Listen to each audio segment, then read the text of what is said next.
আলাইকুম আমার কৃষক বন্ধুরা যে যেখান থেকে আমাদের ভিডিও দেখতেছেন তাদের আন্তরিক ভালোবাসা। তা আজকে চলে আসলাম আমার এই ভাইয়ের বইতি। তা আমরা আজকের সাথে কথা বলি। ভাই আসসালামু আলাইকুম। ওয়ালাইকুম আসসালাম। ভাই ভালো আছেন? আলহামদুলিল্লাহ। ভাই এ কি জাতের বীজ লাগাইছিলেন ভাই? এ লুজ হাইব্রিড।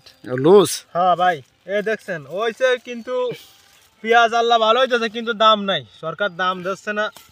এই পেঁয়াজটা উঠোনের উপযোগ্য হয়ে গেছে, বুঝছেন? দাম নাই বলে মুরকাটা পেঁয়াজি আপনার হয় নাই, মুরকাটা পেঁয়াজি আপনার বুড়োই নাই, বিক্রি করা যাচ্ছে 36টা 38টা কেজি।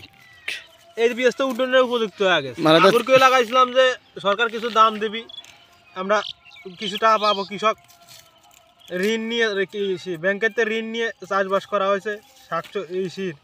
আমরা ঋণ নিয়েছি, মনে করছি এই পেঁয়াজ বেশি ঋণ পরিশোধ করবো, কিন্তু দাম নাই, বুঝছেন ভাই? মানে ফসলের যেরকম দামের এটা আশা করছিলেন সেই রকম দামও নাই। মানে মাথায় হাত ভাই, দেখছেন এত সুন্দর সুন্দর পেঁয়াজ পরিপূর্ণ রয়েছে, দাম নাই, কি করবো?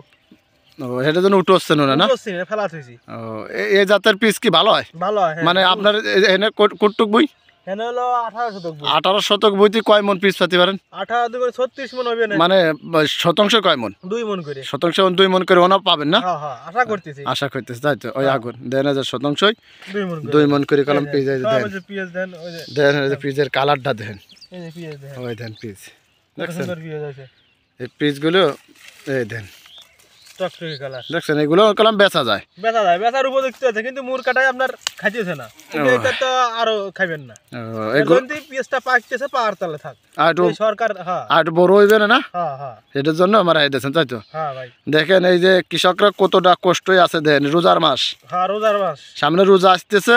আশা ছিল রোজার আগে উঠে বিক্রি করে রোজার মাসে একটু ভালো মন্দ খাবো, আবার একটু খরচা করব। আবার ঋণ ছিল, হালখাতা আসতেছে সামনে, চৈত মাসে সবাই হালখাতা করবি। দোকানের থেকে কীটনাশক সার নেওয়া হয়েছে, বাকি সব বাকিতে নেওয়া হয়েছে, কিছু নগদ দেওয়া আছে, কিছু বাকিতে দেওয়া আছে।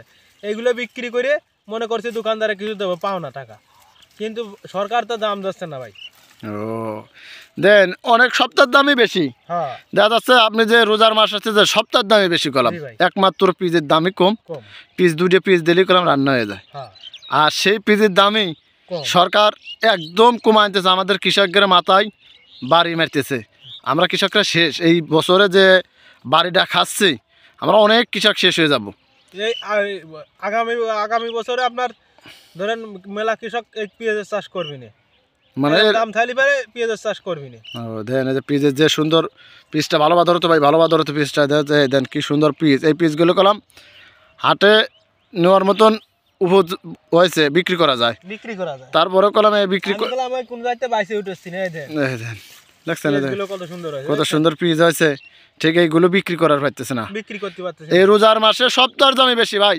আপনি যা কিনবেন তার দামই বেশি, ঠিক একমাত্র পিস দাম কম। যেগুলো আমরা রাজবাড়ির কৃষকগুলো চাষ করি, এইগুলোর পারে সরকারের জ্বালা। যারা পিস চাষ করি এদের পারি জ্বালা।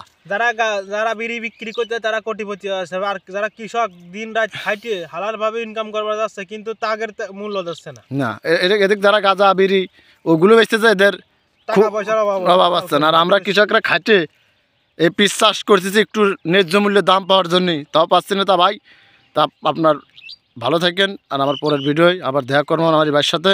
তা আমরা যে জামশাপুরের মাঠে দেখেন, আমাদের মাঠে খুব পিস চাষ করি।